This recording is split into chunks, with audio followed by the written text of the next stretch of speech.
She page me more, Lucia. Yeah, My page. I've not eaten. I'm hungry. I don't know what to eat.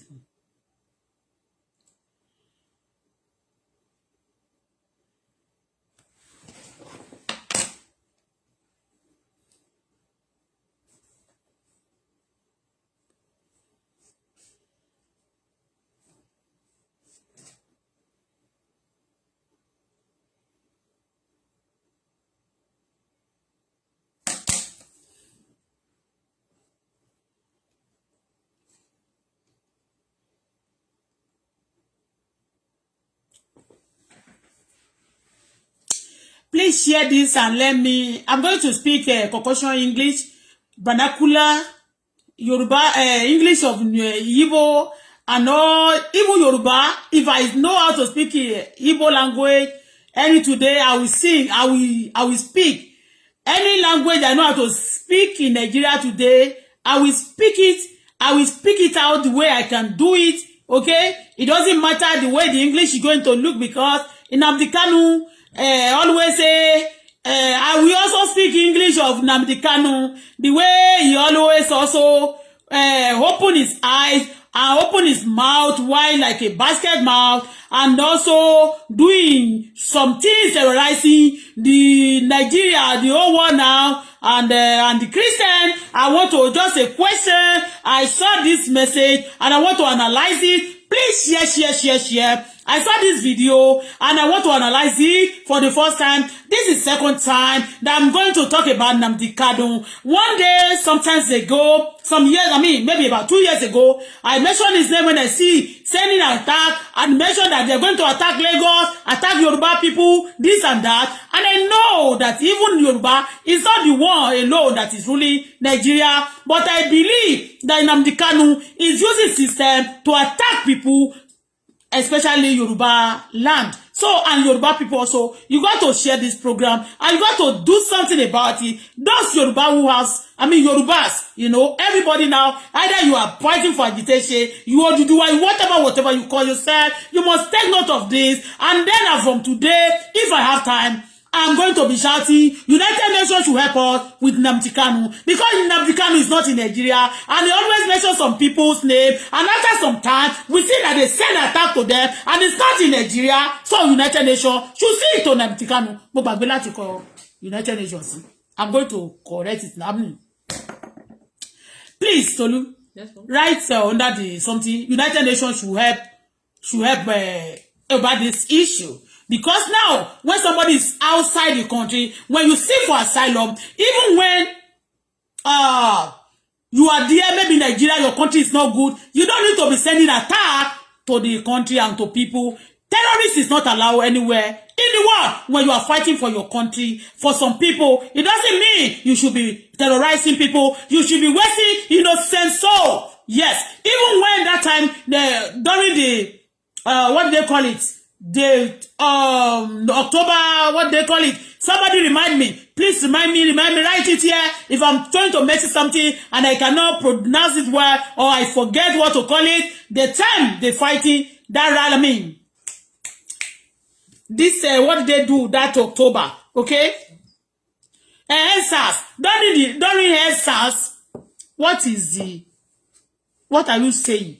Are you sick? Your mother is sick. In the name of Jesus Christ, my sick. Those of you, anybody that come under my platform to write rubbish here, terrorists not allowed, or in Canada, or anywhere in the world, okay? No terrorist is allowed to come and write rubbish under my platform today. When you write rubbish under my platform, and you terrorize me, I take your name and report to CILME. American police anti-terrorists. Yes, they also in Canada. I report you. I say no to terrorists. Terrorists is not allowed in anywhere in the world, especially those people abroad. You should not be practicing terrorism. I say no to terrorists. Okay, if you come under my platform today and you say rubbish here, you're going to get yourself into trouble. I promise, because I'll be writing it continuously. Say no to terrorists. Nnamdi Kanu, I have a question for you. Call Nnamdi Kanu here, and then somebody also should share this program to Nnamdi Kanu. Yes. I saw this. See? Wait. They said they are fake. I'm not saying they are not fake. But for somebody being fake, that doesn't mean you should kill them. Okay? For somebody being fake, and I don't believe they are fake you before, I don't think you should kill the person because it's a fake person. Okay? It's not a killer, it's a fake. Or even you yourself talking, I can see fake things in you because you say you are fighting for Biafra, and the Biafra you are not attacking those people. You are not attacking the Hausa, even the Muslim, but you are attacking Christian. And you go to Israel. You go to Israel. You say you seek their Sami, a helper. You want the Israelite people to help you, and you know they are the one that even the Bible is being written by Israelites. This Bible, the doctrine you are crucifying, the doctrine you are crucifying right now, are being written by Israelites, and you go to Israel to seek for assistance as well. Why are you attacking Christians? I want to analyze this. That is why I saw this message. I want a motivation. Don't be emotional night. I cannot sleep. I say I need to talk about this thing, and I want to call attention of Yorubas. Yoruba, you got to wake up. You got to open your eyes. Nigeria especially, you got to open your eyes. Open your eyes and say no to terrorists. Let me tell you, a lot of people who practice terrorism, they are out of Nigeria, most of them also. Okay? They are staying abroad, and then they sponsor some evil against people. They don't want peace to be. Nigeria, the war, they are tired of Nigeria. When they cause the war today, there is no country that will come and rescue you. Nobody, no country coming to pick you up. Okay? So, if you want it to happen, okay? We don't understand your brain. You are crazy. You don't understand your brain. Me too, I don't understand your brain. You crazy. You mad. Okay? Okay, wait. I want, every time when there is problem, Nnamdi Kanu always come out and boldly say that he's the one sending attack to those places. When during the answers, Nnamdi came out, he said that he sent attack to Bola Tinubu, all the people, all the things they born in Yoruba land, that he sent attack to burn them. Okay? Those things they burn, that time maybe they start to renovate them now. Oh, you understand me? They build it now. They want to renovate it. The police station, all those things being destroyed that time. People complaining that Buhari went to another country, that is China, to borrow money. What is the cause of your Nigeria problem? I want Nnamdi Kanu. The reason what Nnamdi Kanu wants and the problem of Nigeria today, I want people to state it here. Are there people of God? Is it churches of Nigeria that cause problem? Or who cause problem? Who are the problem of Nigeria? Don't deceive yourself. That's my question. Who is the problem? And what is the problem of Nigeria? What is the problem of Nigeria? And who is the problem of Nigeria? Those pastors, they say they are faith, they prophesy, and the prophecy never come to pass. All what you promised in Nnamdi Kanu, what have you said that came to pass? Have you ever said something that came to pass? You don't have a word of your own.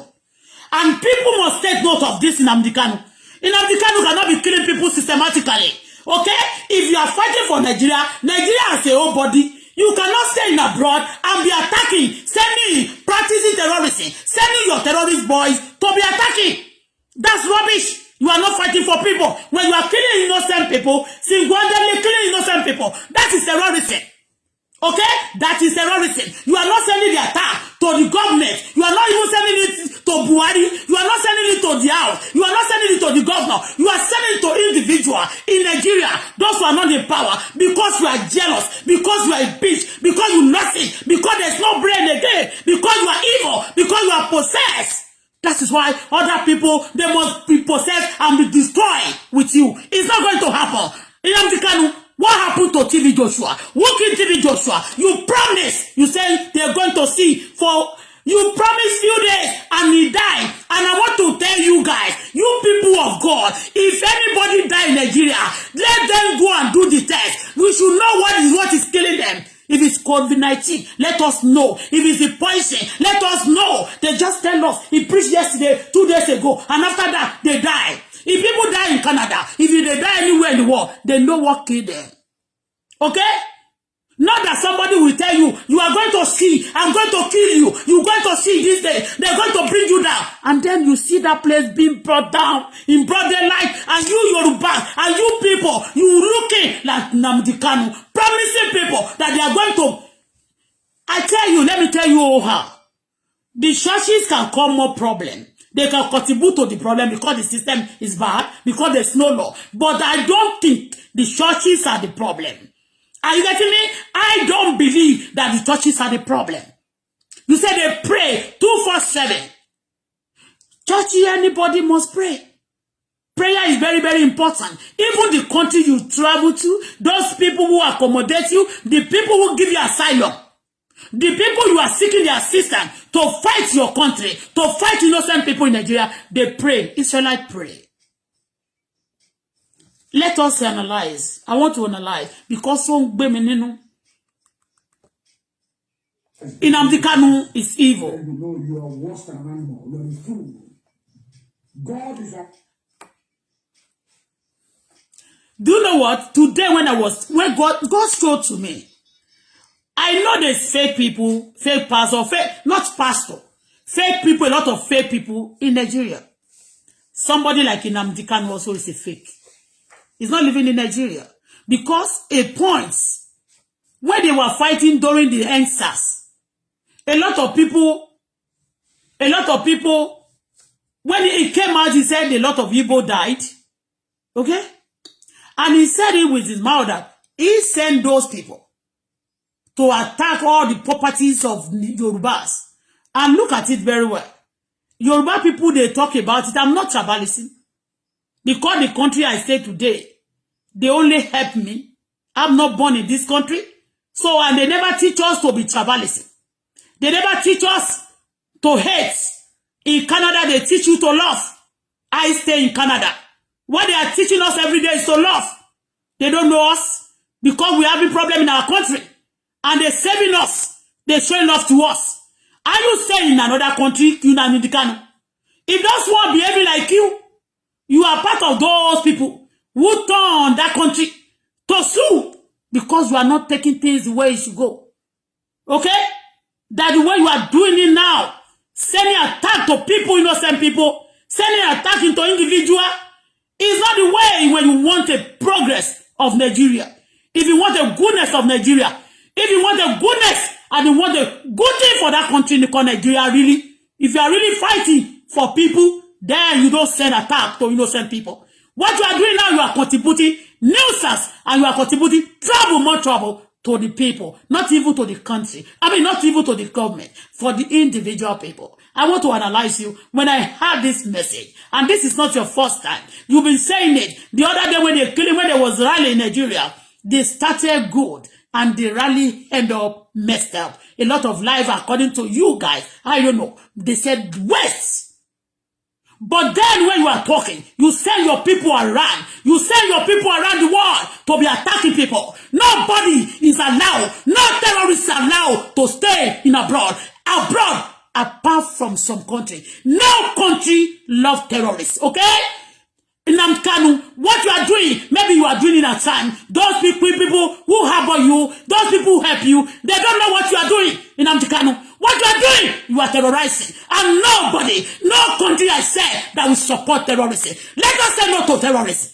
Nnamdi Kanu, stop terrorizing. You promise this person that is going to bring them down, and you bring them down. What kill this man? What kill this man? You said people should not go to church again. Where will they go? The problem in Nigeria started from church or what? The money they're supposed to give to the innocent and the country or the youth in Nigeria is being given to pastors or what? They go to church, they collect. You said people pay tithe and offering. Okay? Those who sponsoring you, where did you get your money? You are not working. You stay on the social media 247 on Twitter every day. Where do you get money? Who sponsor you? Where do you get the money from? You want to have money to spend, but you don't want other people to have money. It's biblical for people to go to church. When you pray for people, they bless you because you also bless them. And you go to Israel. Israel, Bible is written by Israel before they interpret the Bible to different language. Why are you antichrist? Why do you want to cause trouble? Why do you want people to blood to be wasted? Why do you want to continue to waste blood in Nigeria? Hiding in that you are fighting for the country. You are destroying the country, destroying innocent people, and you say you are fighting for the country. In Nnamdi Kanu. In Nnamdi Kanu. United Nations must see to your case. Yes, United Nations must see to your case. United Nations must see to Nnamdi Kanu case because this is a man of God. You say it's a fake to you. And I want to ask you a question. Maybe the man has faked you before. Maybe he has deceived you, collected money from you. Maybe you are going to you are went to the church. Maybe you have been a member of the church before and you pay tithe to the church. Maybe you want to collect your tithe and he refuses to give you back. I want to know, why do you call him fake? Because he prophesied, because you want a magic. You want to be a president by fire, by force. That is not the way it is. You don't love. A person that wants to be a leader must be somebody that loves people. It must be a lover of souls, not a destroyer of souls. You are killing Nnamdi Kanu. Why killing people? Why sending attacks to innocent people? Even when the country is not good, in the country is going through a lot of problems. Why you? Because you are now safe where you are. Why you having more problem? Why you not killing innocent people? Why killing people? Why telling people your terrorist boys to attack innocent people, to poison people? You promise this guy is going to go down for a few weeks, and it's happened. And it happened. They send it to me now. Things must be done about Nnamdi Kanu. Nnamdi Kanu, you are evil. Nnamdi Kanu, you are a terrorist. Nnamdi Kanu, you are evil. United Nations must see to your case. And then the whole world must say no to terrorists. Because every Nigeria, they want to go, they hide one way or the other, one place or the other to practice terrorism. Let us say no to terrorists. Yes, if the Nigeria scatter, which country going to take Nigeria from the mess? Let's not let to terrorists. A lot of people practice terrorism. And they say they want to save Nigeria. They want to save Nigeria. Tell me. You're talking about pastor? They go to sue.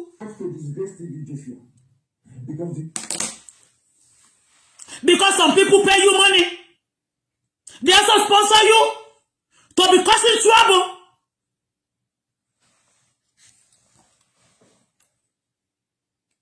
Let's listen.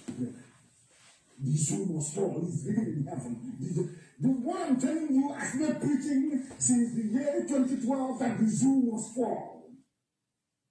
And it's collapsing before your eyes, that you may see it. Not behind your back, before your... You see, he said Nnamdi Kanu will be working. Okay? The time before they even, it's not this present government that attacked Nnamdi Kanu. I don't think so. I don't think the problem with Nnamdi Kanu started with this present governments. Okay? And Nnamdi Kanu said he'd been working for the system about 9 years ago to bring soup. He called the Church of God. You understand me? Where the people fellowship. You understand me? He called it soup. Okay? I want to ask you a question. Answer me. Anybody, is the churches Nigeria the problem of Nigeria? Every place, even Saudi, apart from Saudi Arabia, or that everywhere in the world have a church, including Dubai. There is a church in Dubai. I've been in Dubai. I stayed in Dubai. We go to church on Friday. There's nothing. There's nothing. There's nothing. The only place you can get the love, you can hear the truth. Where truly those who preach the gospel, they are those who are love, because God is love. In Nnamdi Kanu, hatred you are showing and wickedness you are showing, that is not God. That's not the way to save life. That is not the way to do things. That is not the way. So let the country, the nation move forward. You want to bring it back. You are bringing it back because, I don't know. What is your problem? In Nnamdi Kanu. Torí Ọlọ́run, kí ni ìṣòro ẹ? Kí ni problem ẹ bíkọ́? What is your problem?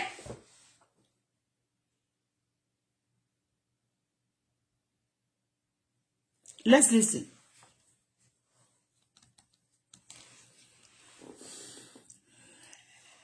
Yes, anybody that come under my platform to write rubbish, they are terrorists. United Nations see today. Okay? Ọmọ ìjọba ni mí o. Anybody that come under my platform to write rubbish, in Amdekano boys, you are not permitted. Stay here and be calm. Okay? Listen and listen good. I'm a woman. Not woman, just ordinary woman. An ambassador of Christ. Holy nation. A preacher of the gospel. A true sayer. I will say it the way it is. Because you are not God. Who are you to stand against God? Who is giving you money to destroy people's life? You cannot create. You can destroy. What do you count yourself to be? Don't write rubbish under my platform. You write it here. It's noted. It's noted. Anybody writing rubbish under my platform, United Nations, FBI, Canadian government, and anti-terrorists, pick their name. They are Nigerians. But they destroy their country, they run into other people's country. They still want to hide. When you harbor them, they will destroy your country. Don't harbor evil people. In Amdekano, I think he's one of them. He has a lot of boys and girls. They go around like that. When you want to say something, they tell you to close your mouth. They tell you not to talk because they want to bully you, they want to terrorize you to death. And the whole world hate terrorists, I know. Canada hate them with passion. America hate terrorists with passion. Say no to terrorists. Say no to terrorists.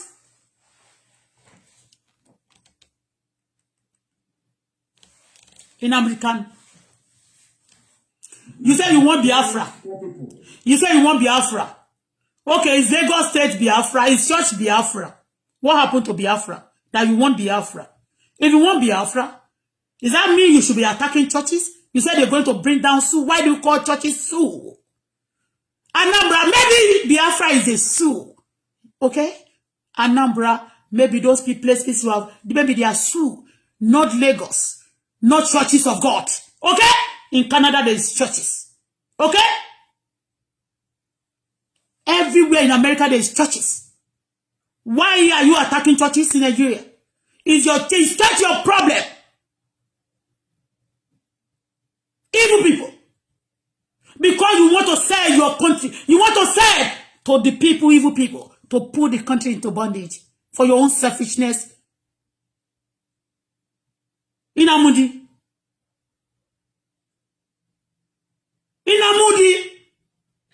Entamudi she. You know the meaning of your money in your name in Yoruba is sickness. Amudi she. Inamudi. Alamudi niye.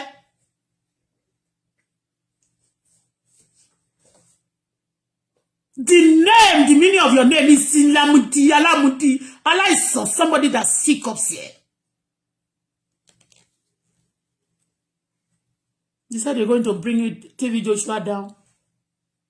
Your perverse doctrine and idiotic, unfulfillable prophecies. Every year prophecy. And fucking words. Every day you busy ranting. You busy ranting on Tuesday. Every day you busy ranting on Facebook. Every day you ranting. Why do you have terrorist group, by the way? Which country? Where are you? The country where you hide now, they don't know you are practicing terrorism. You don't know what you are doing is a terrorism. Don't bring that here. I'm a shepherd for you. It will go straight to your head. And then it will destroy you.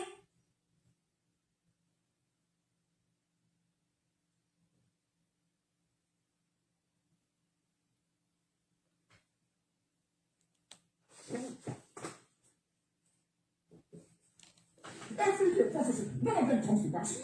Absolutely wrong. What do? Let me tell you. When God send message to you, I don't know how to put it in English. He said, for those who call by my name, let me put it this way. If you repent from your sin, you don't repent from your sin, you want God grace to continue. It's not possible. You cannot continue your iniquity in your sin. And you ask for the grace of God to abide, to continue. It's not possible. Everyday prophecy, God can promise you. He said, blessed is you when you obey me. Blessed is you when you follow my commandment. Blessed is you when you do this for me. But when you don't do it, also calls upon you.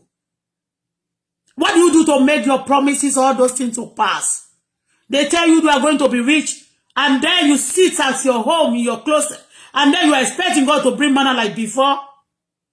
You want God to bless you. God is sending message. I have a promise for you. I will bless you when you do this for me. Just change from your iniquity. And you want everyday prophecy. Everyday prophecy. Okay, if those who are prophesying and it's not coming to pass, prophesy. Oh yeah, Namdikanu, prophesy. Like Elijah. Let us see. As those ones are not prophesying, it's not coming to pass. Prophesy your own. Let us see. You've been saying it, ranting. We're going to be the president of this Kiriko, all this year.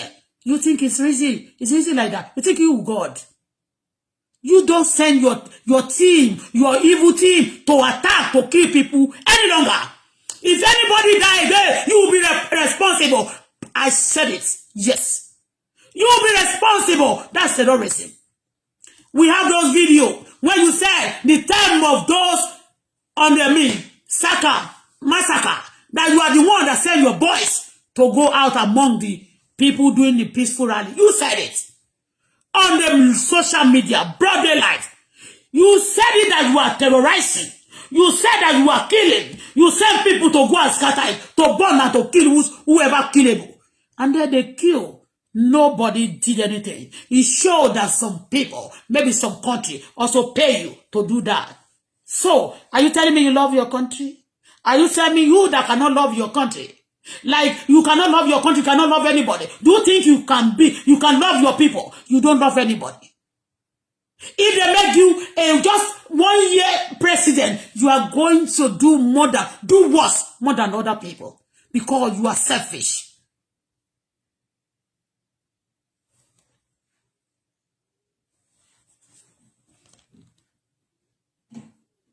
I told you how many months ago, they will come to the east. Their land will be taken over by criminals. It's not happening. Is that what I'm telling you? It's in the Guardian newspaper. So see, some people, you that bring red here, koniye yala ya, bring it, also bring it. I will block yala ya ni solo. Somebody say Nnamdi Kanu doesn't have power to kill. Okay, he doesn't have power to kill, but what those things don't solve. He said that he's going to kill.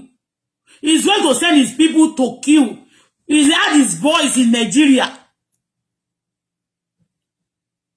You say he doesn't have power. You want to defend him now? Let us be shouting him. United Nations to see. Maybe they don't understand all those things that he will say some things in Igbo at times. Maybe they don't understand. Okay? Maybe people also should be shouting. I want to ask you, is the churches, the Nigerian churches, are there the problem? I mean, even in this, on this chats, on this broadcast, on this vomiting, on these words that he's using to intimidate, to destroy people. He said he doesn't even fight any Muslim. He doesn't have problem with them. But he has problem with the Christian.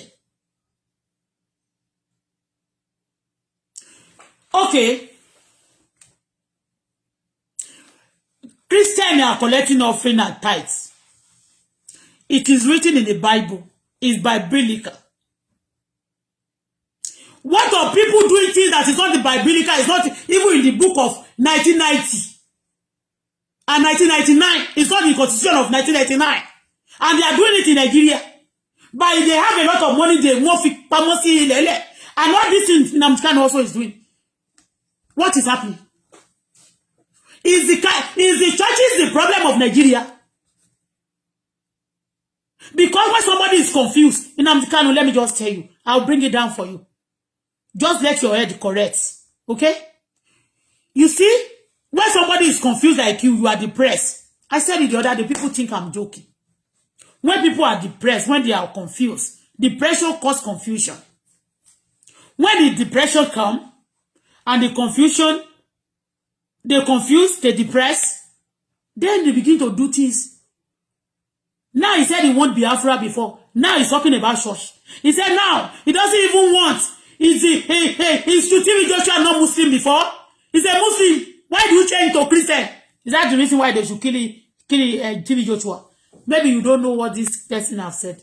Nnamdi Kanu. You know when somebody is talking at time, you know that some people are giving him money to blog for them, to stand for them. They paid him. Where is he getting money? Nnamdi Kanu. Where is he getting money? They say he fly around the world. He fly around the world. Okay? He fly around the world. He's only good. He doesn't go to Nigeria, but he fly around the world. Where is he getting all the money? To the level I even had the Twitter even respect him more than the country Nigeria. Where is he getting the money? They mean that Romi Tonjo Onilu Ewa Nisale Odo. They should Nnamdi Kanu also they want Nigeria to be settled. They should want Nnamdi Kanu responsible for some a lot of things. Honestly speaking. I'm not so popular. It's only your own is popular.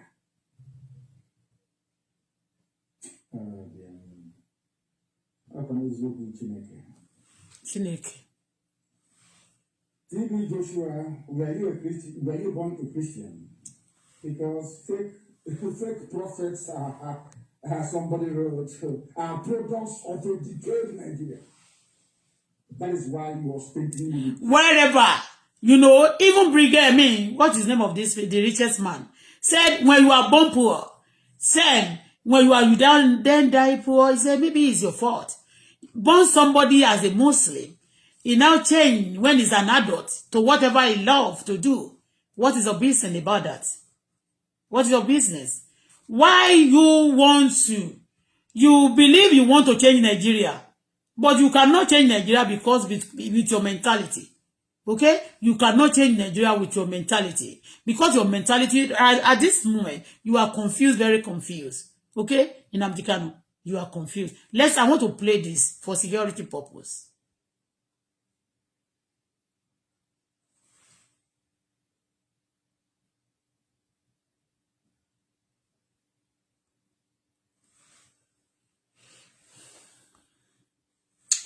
And those of you placing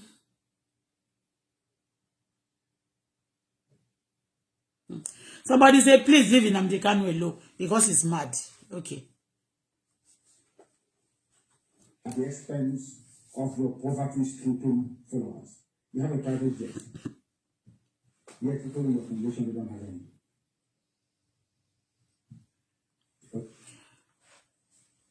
any. Nnamdi Kanu. Everybody, when they start, maybe they born, maybe sometimes ago, they are rich. Maybe later they became poor. But you got a lot of properties also. I was told that your mother, your father, or maybe your family, we're sorry for you for that. That's why I sense when you are crying. Okay? Because people told me that Nnamdi Kanu face a lot of things from Nigeria government. Okay? From Nigeria government. Which I believe you should face Nigeria government that will face you. Okay? Now, I'm sorry for you for that. That's why every time you are ranting, you talking also with nobody. I just believe that nobody will. They cheat you. You should face the government, okay? But you are not facing the government. You are now facing churches. Like on the last day, the Bible says there's some people that antichrist. They will rise. Like want to save, but they are destroying. You understand me? Okay? You are fighting for some people. I'm also speaking for mercy. I want innocent people also. Okay? I'm saying the truth. Okay? And I want to tell you that your opinion and the way you are reasoning, many things, the way you are putting it is wrong. Okay? Nobody attacking, nobody telling you not to express your mind. But don't attack, don't turn into terrorism. Okay? You want your nation, you want whatever you want, that's your desire. You don't need to use that to terrorize others. And to be telling people because he has private jets. What you want from other people, those who are not even pastors, they have private jets. A lot of people, a musician, a young musician, has a private jet. Is not a preacher. A lot of people in Nigeria has a private jet. In the world, even the country you stay there, a lot of people also have private jet. They are not even, They are not preacher. Some are preacher. Ben, kí lorúkọ the other. What's the name of this pastor in America? Most of them, they have private jets. Okay? It doesn't mean anything. Some country, they can, when you can pay monthly, they can give you. Okay? You complaining that they have private jet. Do you know how their private jet, did they get their private jet? How did they get their private jet? Okay? Just like you go to shop and some people, they buy car, paying monthly. You buy a house, paying mortgage. Okay? Okay, you can make Nigeria better by making all the people that are rich poor. Or by killing them. Is that Nigeria can get better by killing people who are okay? Or killing pastors? Or destroying people's life? They can get better like that? I don't, you know why I came out now? And I see that you said the Muslim, you don't have any problem with them. Fake. You people are fake. You're a Muslim. Okay, in Americano, to God who made me, you are fake. How can a fake person calling somebody fake? You don't know yourself. You're a fake. Okay, in Americano. Don't stay in other people's country. You can talk, do whatever the country, whatever they do to you. Don't send attack personally, privately to people. And you are sending it and you are telling them you are sending it. It's not good. For you to know that you are so bold, you are so bold to do it and you say it that you did it. That's too bad. Red, alaye bàjẹ́. Yoruba people, listen o. You just a Muslim with other people, all these mega commercial pastors. Are you telling me there is no Muslim that is rich? So because they change from Muslim to be a Christian, they are fake. Or somebody wants those of their people who change from Muslim to come back to be Muslim, to be Christian, to come back to be Muslim, or what? Because you are saying this now, trying to explain the reason why attacking and you want to kill. What you hate, now can we say they try to terrorize you in your country. What you hate, you become. And we are all Muslims before, weren't you? I have nothing against Islam. As I said, when I was in detention, I read the Quran. I have nothing against Islam. No, absolutely nothing. You see? I know these people used to say then that when you read Quran, they'll give you money. When you accept the Quran, at Dubai, not man's okay here for me. Let me tell you. This jihad of 18 is real. Don't be confused. Don't be surprised when you see Nnamdi Kanu turn to Islam and they support him seriously. When you say you turn to Islam today, you cover your head. There is a money they give you. They begin to start to pump money to some people. When I was in Dubai, my Albab, he used system. When he come to my house, he tune all my channel to Muslim Islamic something. He tune to the level I have to buy CD to listen. I don't even know how to control it because they write many things in Arabic. You understand me? They tune it there. And somebody Albab, another Albab, tí wọ́n pè ní kí lorúkọ Abu Fatai is Albab, but that one is in Nigeria, Abeokuta. The mother is Togo. The father is Abeokuta. Àbúrò Àbáyà tí mo ní mo gbé mọ́tò fún ní Agége. That one too, when he come to my house, because Saudi ló ti law school, he will tune all my channel television to he will tune it to Muslim Islamic something, and he will be telling me, ẹ kàn lọ ń ṣe kíní ni. Because I go to church on ẹ tún ti lọ church. Ẹyin nìkan. I now see that mi ò jẹ wọ́n lówó. Mi ò jẹ gbèsè o. When they stole for me. They can steal for me, they can destroy your business because you go to church. Who say fake? Who is saying fake? And somebody say crazy. Ẹnikẹ́ni tó bá wà ní other platform mi tó kọ crazy tó fi wèrè lọ mi lórúkọ Jésù. Ó yá anointing wèrè kó balẹ̀ ayé yín nílé yín. Ó yá ìwọ nìkan kọ́ ni kó ya wèrè. Ó yá ya wèrè tọmọtọmọ. Ọ̀run kó baptize ayé yín pé ṣé ẹ ti rí mo ní kó kó ọgbà wèrè púpọ̀ sí Nàìjíríà because ẹ ń forí gbèpè. Ẹ ń forí gbèpè lẹ àṣẹ wà lẹ́nu mi. Bẹ́ẹ̀ ni mo sọ. You are moving from one problem to the other because you no go put your hand where your hand supposed to be. And you cannot prophesy bad thing to me and reject and take it you. I don't go swallow them. So these people, I mention names when I talk. I mention names. Okay? And Nnamdi now say that it's not against Islam. It's reading a Quran. Because they will sponsor, they will give you money. For you to know that, don't be surprised tomorrow you see Nnamdi Kanu be allergic. Men, I know the country you want to be like, that they are good, like Canada, America, all those things. They allow you free. You do go to church melee. Let me tell you, education started by Christian. You fools. You don't know you fools. Education starts by Christian. Let me call it Christian. They call it Christian. Yeah. Education, hospital, light, it started from Christian. All churches in abroad, London, America, Canada, the good country all over the world. You know what? Christian build those things. All the schools and the benefit of those things you are eating now is being by Christian. Okay? In the food. Are you getting me? Go and Google it. All churches, all schools, all things you are benefiting from abroad are built missionary, are Christian. The church, the schools in Nigeria, those of you who go to school in Nigeria, the churches started it.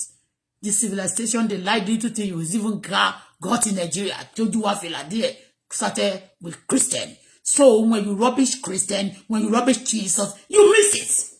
Yes. I challenge what the Christian have done to the whole world. All the good things, the gbogbo you don't fear you gba àwọn èèyàn tí wọ́n gbádùn níbẹ̀. Let me speak it, let me say it in English. The way I can say, the way I can express myself.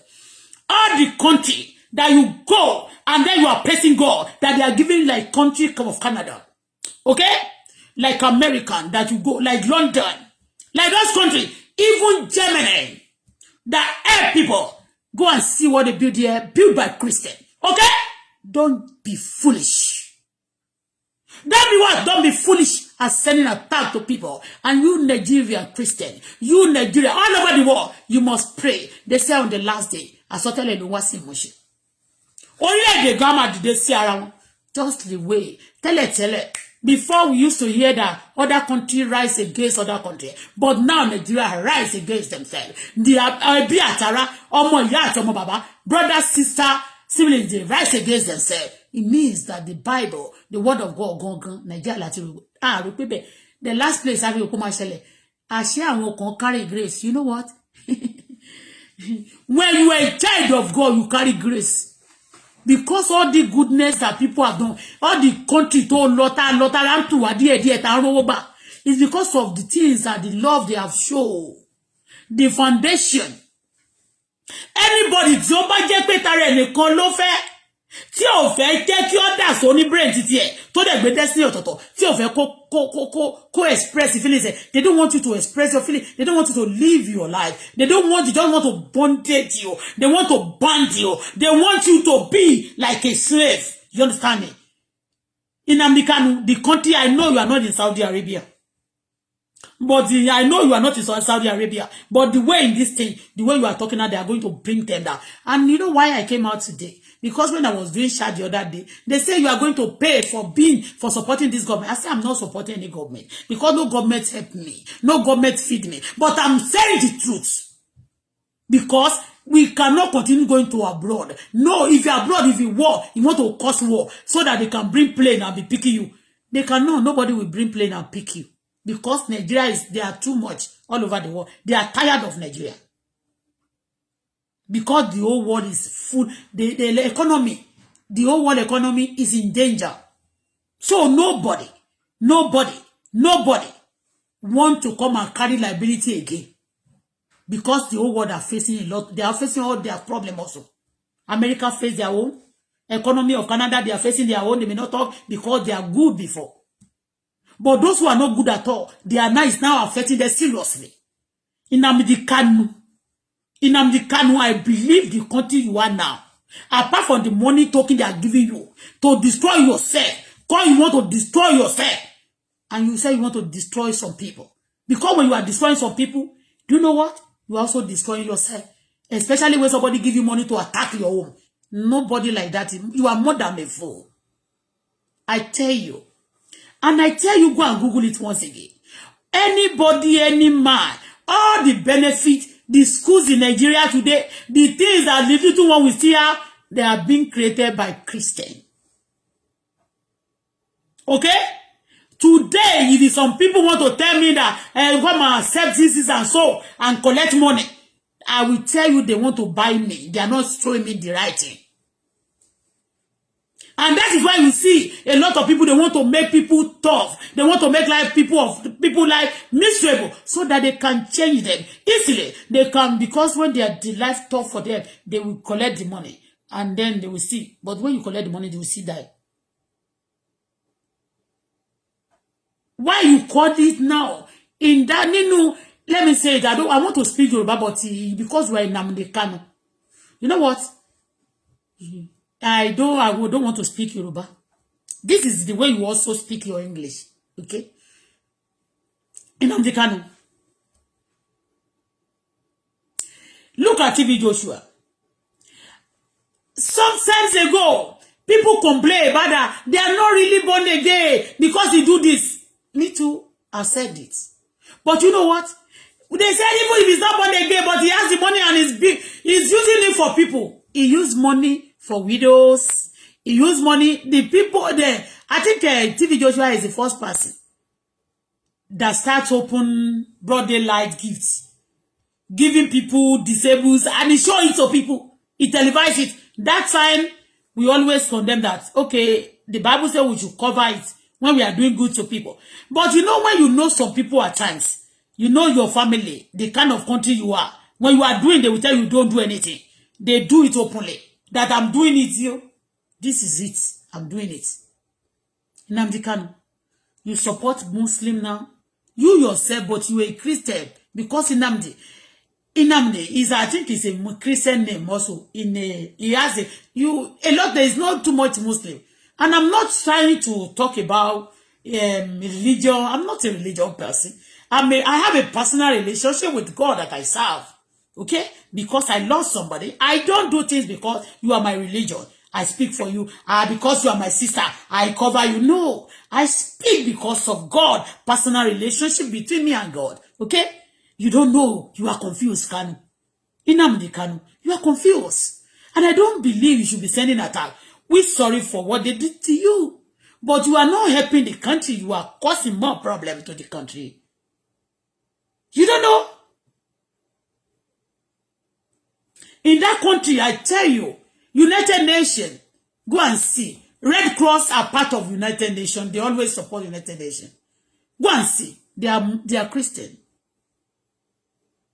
Okay?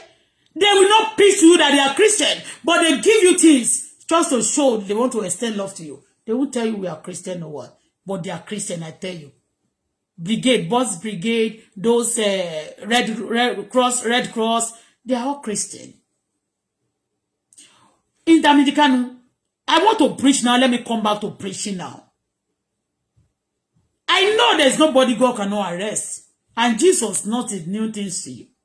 But you are just looking, what is the problem of Nigeria? You don't know it. That is why you know, okay, let's not jump on pastor today. Let's not jump on those who are rich in the country. Let us kill them, maybe the country is going to get better. You're going to put the country into mess. Because if they are innocent, they don't cause any problem. And you kill them, God may allow some things to happen. He allows some dead, some good people, he allow them to terminate it, to go arrest at times. But you know what? You're causing more problem to the country. Do you know that? You're causing a lot of more problem. Instead of you now, you are sad. Your heart is heavy because you have lost, some government have, because you want to express your feeling, they destroy your parents, destroy your sister, brother. Your heart is heavy, eh? I understand you. You see, I come back to preaching now. I understand you, bros. I'm Namtikano. But when you are killing innocent people also, it will cause more problem. Those ones have caused problem for the nation. But now, if you hate those things, and what they are doing that is not good, and you too, you want to be doing worse, you are causing more problem to the land. The problem of Nigeria, I believe, is not single person. It's not the pastor. They can contribute to it. And it's not all of them. It's not the only government. The government also contribute to it. Everybody in Nigeria contribute. They are part of the problem and the other. The witches and wizards in your village, they are part of it. Your household enemy are part of the problem Nigeria is having. When you point your finger, cross just for one person. When you destroy them, finish. When you destroy them, it will bring more problem and calamity to them, to the nation. Okay? Let's listen again. Namtikano. All these smart people all over the place claiming they're fighting for Islam or Allah or whatever, and doing all their rubbish. I am not against Islam. All of you were Muslims before. All of you were Muslims before. Am I saying the truth or not? All of you were Muslims before. Today you know what? Somebody is a Muslim or Christian. I want people to, Namtano, I know your heart is heavy, okay? I pray God heal your heart easily before you cause more damages and problems for yourself and your generation, okay? May Almighty heal you, okay? Because, shut up. Anyone can shut up. I'm not going to shut up. You're fool. Not. I don't even read your message. I don't read your message. In Andukano, the problem of that nation, the foundation is being rough. You complain, yeah, the white people who came to the Africa, they came to use this Bible to deceive us, to use it, and their country sweets you, eh? And you know they use this Bible also. That is love. Don't let us talk about the Bible they write. They use love to build their country. Change your heaviness and that heaviness and heaviness, jealousness, sadness, sorrowful, evil. Change it to love. Okay? Change it to love. When you change everybody, change everything to love. It's painful. That pains. Digest it and make it bring out love instead of this. When bitterness too much, everybody turn to evil. In Amdikano, you are bitter. When you turn to evil, it's not your fault, but it cannot help you. By you turn to evil. Okay? Anybody you see, destroy them. Because this one also, even people you are attacking, they don't do anything against you. They don't even do anything against the nation. They too, they want the nation to be better. Okay? Namdekano, may God help us all.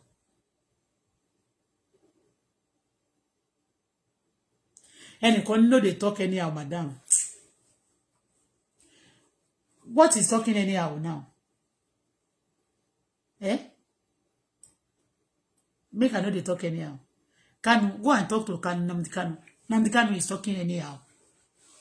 And I'm telling him, okay?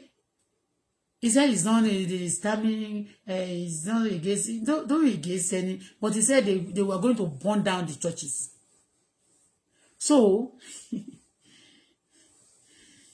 they are going to burn down the churches. That is what he said.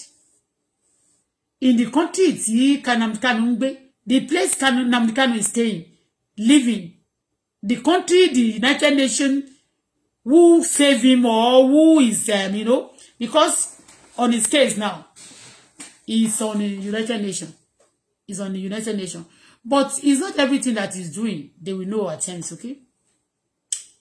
But, and whatever he's saying, staying with the United Nations, they will not tell you not to talk or not to use your mouth the way you want, okay? They will be getting information. They will see something tó máa fi hold there. Wọ́n máa rí mi tó máa fi ṣe kíni. Tó máa fi fà mọ́, tó máa fi sọ pé ó wrong. You understand me?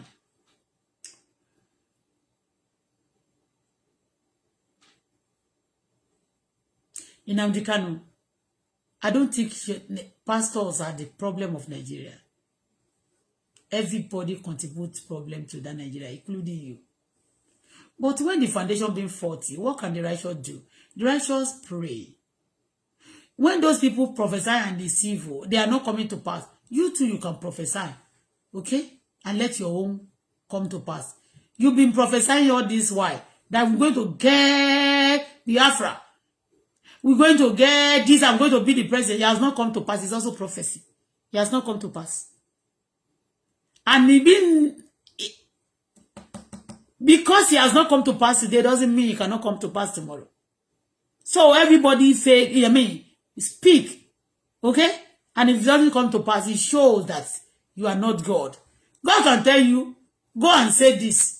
And if those people are not qualified for it later day because they said they want to have the blessing and they are not qualified, he can cancel it. Okay? Nnamdi Kanu.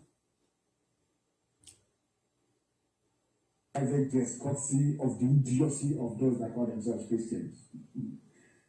You people are the problems facing ordinary people in Nigeria. I'm very sure, Nnamdi Kanu, the money you are spending and the people who are assisting you, before me, I don't know, maybe any Muslim have connected with you right now. But if you are in abroad, if you are in Israel, you are spending, you are still living under the church's grace. Okay? Because I heard that you go to Israel very well. You ask for Israel to help you. Yeah, I read some news of recent when people saying, we listen to news, They say you travel to Israel, you want them to help you, Those Israelites, we follow Israelites. We are Christian. We follow Israelites. Okay? And America, I preach it today that they even pay tithe to Israelites. That is why you see they have some grace. God, you cannot, there is God. You may not see God. It's too big for you to see, but there is God. Okay, you cannot do things and remove God from it. Okay, Nnamdi Kanu. Nnamdi Kanu. Okay? You cannot. There's money. That place you are. I tell you, the foundation, the grace we are eating today. Even me today that I complain that some people, Nigeria is not this, you understand me? So I complain, but at the same time, every time secretly, I pray for Nigeria. Openly, I pray for them. That's why people don't help me. They don't give me money from there. When God show me some things that is really going to benefit people, I still call them. I still bring it. I said it. I broadcast it for people to benefit. Just say, because people don't come to my rescue and people don't come to my aid because I'm bitter. If I continue like that, then use the bitterness to fight other people that don't even offend me. At the end of everything, God forbid, my enemy will turn to evil. So don't turn to evil if you want the country to be better. Okay? Because if you turn to evil today, another product has turned to evil. When people change every day like that to turn to evil, everybody will finish turn to evil. So, in Nnamdi Kanu, if you want goodness of that land, don't be saying they should go and attack churches, attack this person because they have a private jet. Okay? You have money before also. So, Like now, when they attack those things, they burn them down, they seize your thing, they destroy them. It pains you, isn't it? Just like that, because they destroy yours, they should destroy other people also. No. A lot of, maybe the Christian are not doing more. You want them to, but the Christian, when they are doing, even what Joshua is doing, TV Joshua may so rest in perfect peace, if he has died, true. But you promise that they are going to bring them down. And some days, they will come down. This will say this person, we're going to bring them down. They're going to die, and they will die. They will say, is that you are not prophesying. What is their offense? And you say, I've sent my boy to do this and that. Don't do that in Amdikanu. Please, I beg you now. I want to be hard before on you, but I see when I remember that your parents also, you have lost, you have paid a lot of things that happened to you that make you also be bitter. I see also sorry for you. Okay? In Amdikanu. But the same time, I don't know how to say it in English, but they said Okun, that is Okun now. What is Okun? See. Somebody say I like you before, but not now. Don't like me now. You don't like me. You see, nobody like anybody. Nigeria don't like anybody. Forget. When your mother don't like you, sir, your father don't like you, your children don't like you, your father go carry some mother go carry their children go do juju. Some children go carry their mother go do, your father go do juju. They like the person. When your family hates you, someone else they go, they expect love from outside. But they expect love from outside. I know they deceive me with that thing. I know they like them. I know they deceive me. That's when you just talk. Be real. I know they like me before. And they cry here. How many times you don't come out for me? Or tell me, say, take you. Or why would they disturb this woman? You like me. Now they tell me that thing, Gary. But in Amdikanu, who killed this person? Now this job, now the question where I ask you. Olórí burúkú wọ́n ti ní kó máa pè mí. If anybody has those people to call me, Ṣàngó ló máa pa yín dànù. Every Monday, Wednesday. See, this number from this number, all this number from this country. You see, Ṣẹ́tìrí wọn. Don't call me, oh. Don't do what? Don't call me. See this number. Don't call me, oh. I put your number in Google. YouTube will see. Those who share it will see. Facebook will see. FBI will see. Don't call me. I don't know you. If you don't want to buy car, you don't want to buy car from me, don't call me. I'm not looking for a husband. I don't have boyfriend. Okay? Don't call me. All this number from +9. No, they call me. All these Nyeme people. Don't call me. Don't call me. I go put you on this thing. We get case for. You understand me? Don't call me. I don't get anything to do with you. And if you come here to write rubbish, you know, a lot of things is happening on Facebook, even on Twitter, on Instagram, or Facebook, and YouTube, everywhere. So far about the just social media, a lot of things is happening. A lot of police under. They are going on these things. Okay? FBI. See to them. Okay?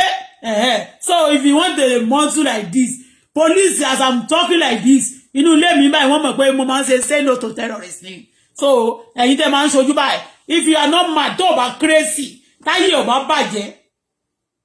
Kí ló tó gbójú ẹ̀ sá. Táyé ò bá bàjẹ́. Ó lè má dojú ẹ o. Ṣùgbọ́n nọ́mbà tó gbé jáde ni. Táyé ò bá bàjẹ́. Kí ló máa ṣe terrorism fún. If you are not crazy, tí ó bá jẹ́ pé o sick up sí ẹ. Why tẹ́ máa da àgbáyé rú, tẹ́ máa da ayé rú, tẹ́ máa da gbogbo rú, tẹ́ máa da dẹ̀dẹ̀ lúrú. Ọkàn ẹ̀yin gangan fúnra yín ò balẹ̀. Ilé ògbà àyà ògbà ló ń ṣàlàyé ìwé àlágbàlagbà àbí àná ṣe sọ ọkàn yín ò balẹ̀. What are you doing? Don't call me, oh. Nobody, I don't know you, oh. Okay? So under my platform, they know if you don't know. Autobala koja rada, oh. You may not know pé mo ko gba asylum. In tí mo ń ṣe yìí, Canadian government love you. All the whole world, they love you. Say no to terrorists. Okay? I know you don't like me. Anybody that shall say no to terrorists, you hate them. Because I love peace of people. And the whole world need to do what? Need to have peace. Okay?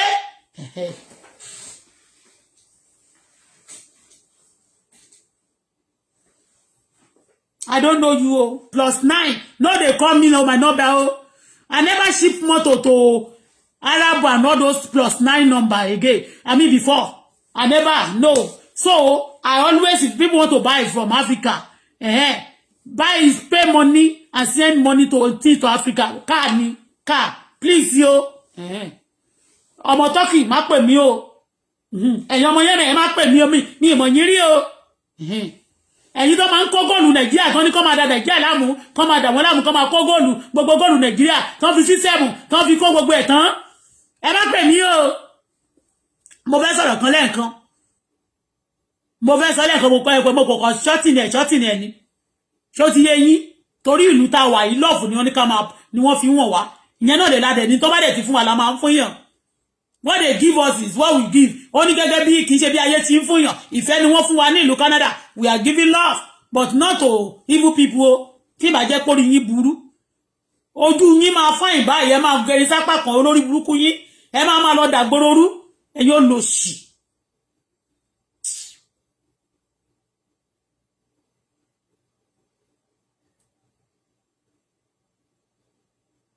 So Nnamdi Kanu, ìbéèrè mi mo sì wà lórí ẹ̀ o. Who killed TV Joshua? You know TV Joshua is from Ondo State, but I'm not doing traveling. He's from Akoko. I'm from Akoko. Ìkàrẹ́ ló ti wá, Arigidi ló ti wá. But you said they are going to bring him down. But kàn bá wa ṣe ikú tí kàn bá wa di ikú tó pa. Bó ti jẹ́ man of God. Bó jẹ́ ni ó ń ṣe prophecy kò ṣiṣẹ́. Pé yàn bá prophesy tí ó wá sí ìmúṣẹ. Wọ́n lè prophesy sí ayé àwọn ẹlẹ́ṣẹ̀ tí ọ̀rọ̀ olúkúwàdà kó wá sí ìmúṣẹ. Kí Kéènì máa lóun fẹ́ wọ́n fẹ́ prophesy sáyé òun. Kéènì kò lè wá sí ìmúṣẹ kò sí prophecy náà lè prophesy sáyé Kéènì àfi tó wá olúkúwàdà. So bó ti jẹ́ onírọ́ ó ti yé ẹ jẹ́ ká ṣe ìwádìí ẹ jẹ́ ká mọ àwọn èèyàn tó máa ń sùn tó jẹ́ ọmọ Ọlọ́run sí tí wọ́n máa ní wọ́n sùn wọ́n jí yẹn tàbí tó máa ní wọ́n kò tún wọ́n preach tán wọ́n lọ kú ẹ jẹ́ ká mọ ẹ jẹ́ kó máa tẹ̀sí wọn ṣó ti yé ẹ ká mọ nǹkan tó ń ṣẹlẹ̀. Abẹ́ mọ́ o ká mọ̀ sódà tí àwọn èèyàn á lè lajú ẹnìkan ní mùmú ẹ̀rọ lọ́gbọ́n with your wiseness why do you find yourself in that mess? Nígbà orí country yìí ṣe rí if you are wise you that call me mumu now if you are wise why do you find yourself in that kilo bára ẹ lórí Facebook fún tó ń ta you are a most fool the most fool wanted fool ìwọ ni. What you are saying doesn't matter. Mo ti pass message mo ní ta ló pa toro sọ ni nbá má bèrè o ṣé mo pé mo ti sọ mo ti jáde lẹ́ẹ̀kan mo mọ̀ pé wọ́n ní wọ́n ti kú kò sí ṣe gbogbo èmi ò ń ṣe pàtí mi ṣe ń láàbù tó máa ní kí ni wọ́n máa test wọn máa ń ṣe fáwọn tó kú yẹn but tó bá ti ní wọ́n kú bẹ́ẹ̀ yẹn ní Canada wọ́n á mú okú tó pa ṣé COVID-19 ni ṣé kiri kan ló pa ni ẹ jẹ́ ká máa mọ nǹkan tó pa wọ́n kò gbọ́dọ̀ máa preach tán kan náà lọ kú Christian ló kú àwọn mùsùlùmí ò kú bẹ́ẹ̀ yẹn àti àwọn tó ti wà nínú ayé tí wọ́n ń jayé wọn tí wọ́n ló má sí wọn ò kú bẹ́ẹ̀ yẹn ẹ jẹ́ ká máa mọ okú tó pa wọ́n o. Ọ̀tọ̀ níbi tí mo fẹ́ diagnose ẹ̀ tí mo fẹ́ bèrè ni ò dẹ̀ fẹ́ sọ̀rọ̀ pé kọ́ máa ti sọ pé ó ti tó kọjá yẹ mọ̀ tí eléyìí nígbà tí mo wá gbọ́ pé ó lóun ti sọ pé ó máa kú ó dẹ̀ kú wọ́n dẹ̀ sẹ́ni ẹ̀ sí mi. Anybody who goes to TB Joshua Church after the zoo called Nigeria is broken into pieces, then you know you are what? Because you can fake. Okay, now because Nigeria people, you see somebody human being who lie, who prophesy and it doesn't come to pass, then because of that he qualify for death. So any pastor, má prophesy no. And again, you don't need to prophesy. Yes. One need to prophesy more because they want to be killing because of prophecy that is not coming to pass. They said it the other day when I was, they said, Timban priest mi wani ilori ro le je to pé wọ́n ní lórí ro yẹn ni wọ́n ṣe ń dáwó gbà sí but mo lè gbàdúrà tí bá gbàdúrà fẹ́ nìkan máa ṣe àmín mo wọ́n fẹ́ pé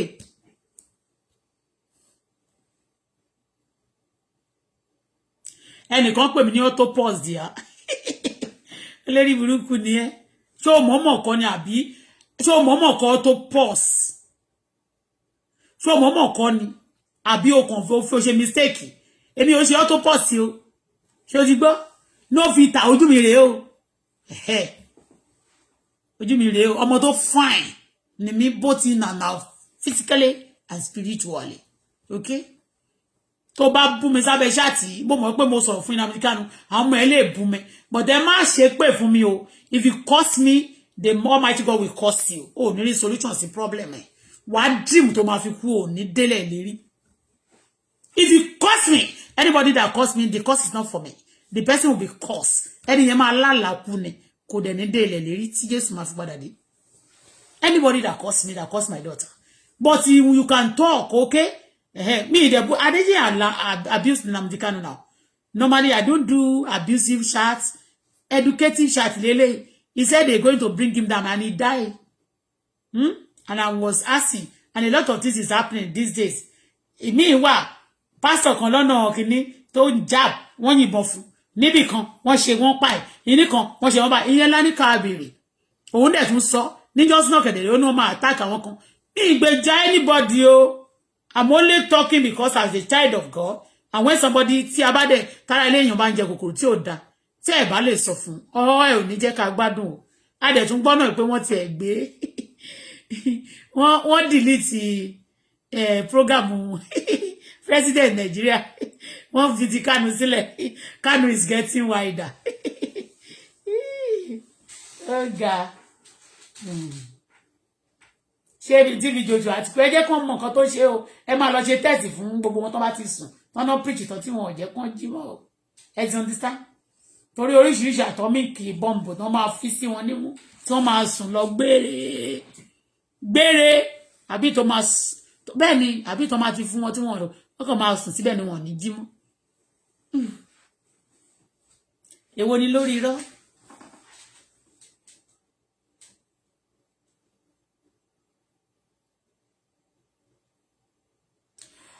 Okay, autopause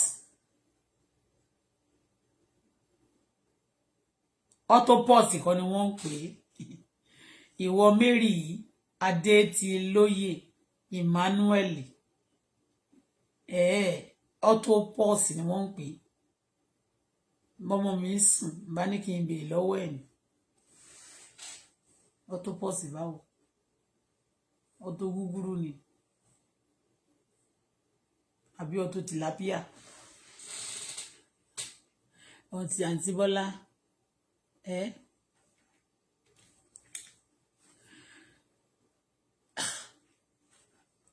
Bolago SSTB Joshua himself what kill him olóṣì ọ̀dẹ̀ ìyẹn Kẹ́mi Olú Ọlọ́run máa ṣe lólóṣì olórí burúkú lọ ṣé bá jẹ́ mi lòun bá sọ̀rọ̀ Ọlọ́run bá mi da òṣì sáyé mi ìnírógun òṣì láyé mi lórúkọ Jésù ayé mi ò ní bàjẹ́.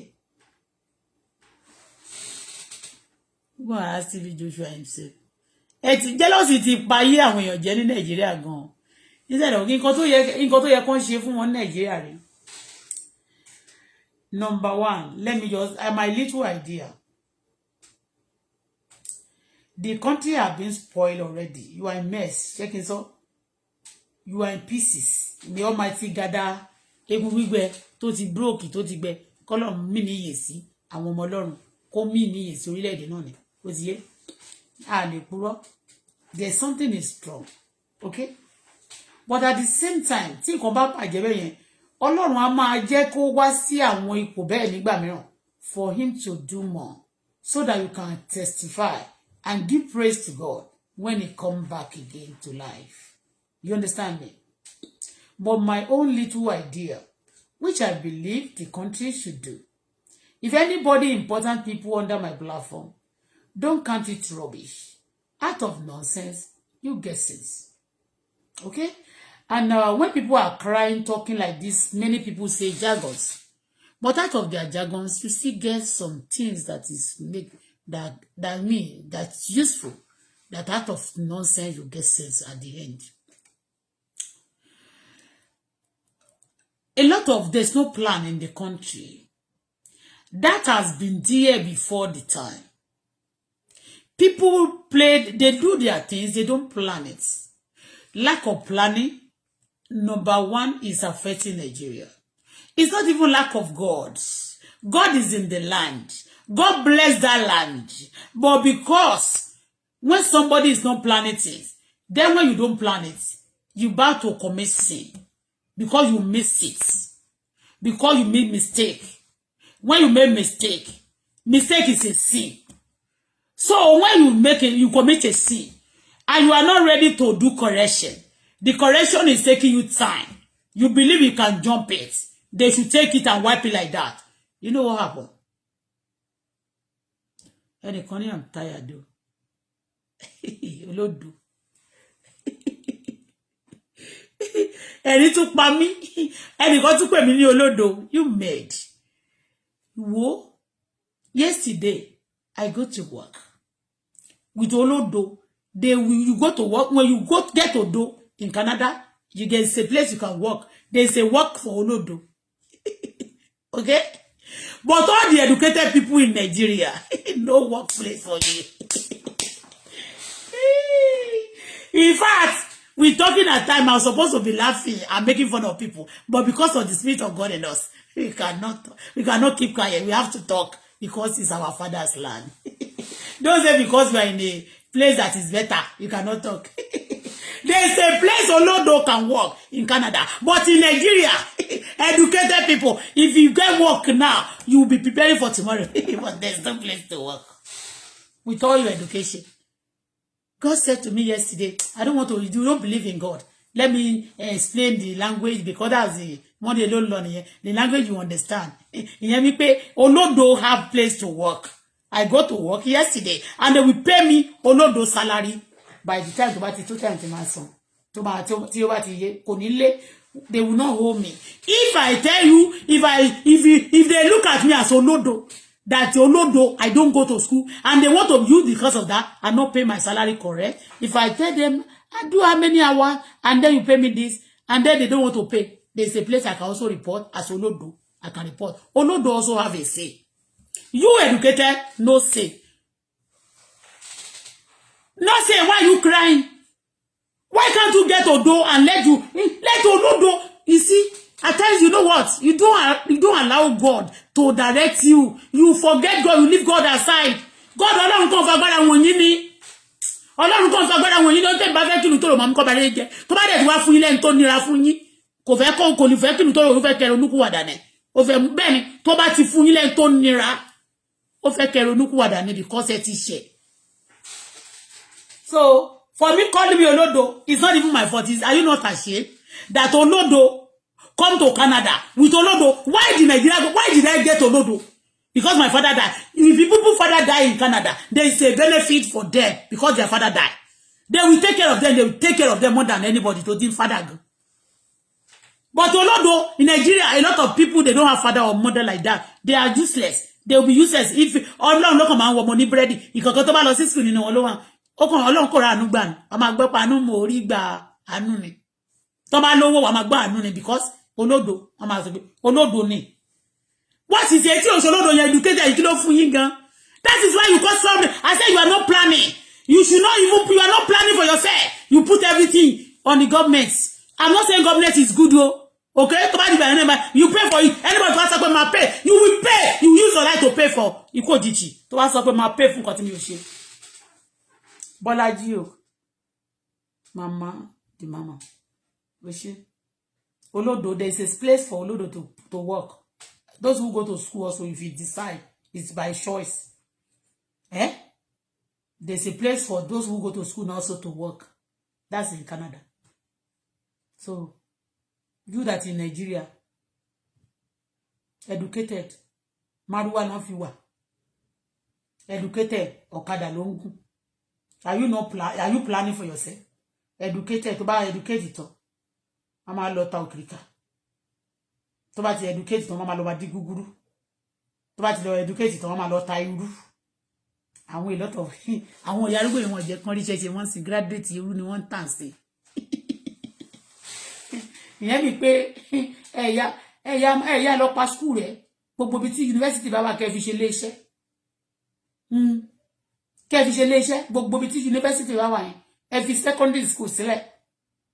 Ẹ fi primary àti secondary school sílẹ̀ ẹ̀yà lọ pa àwọn university rẹ̀. Àjẹ́ àmọ́ fún yín o. Ẹ pa wọ́n rẹ̀ nsìn àwọn graduate ẹ̀ ti ní kẹ́tì ẹ̀ make use of it. Ìlú tí graduate ti useless You don't plan yourself. Complicate, deceive yourself. Yesterday, I know somebody is a graduate. I know maybe decided I'm not going to school. What the law? What don't we lost? What don't we share agbe? Clearly, don't pay me more. Don't call me. My family name di Kanu. Ojú ele Jojo mo Yibo má pè mí o. Family name di Kanu má pè mí o.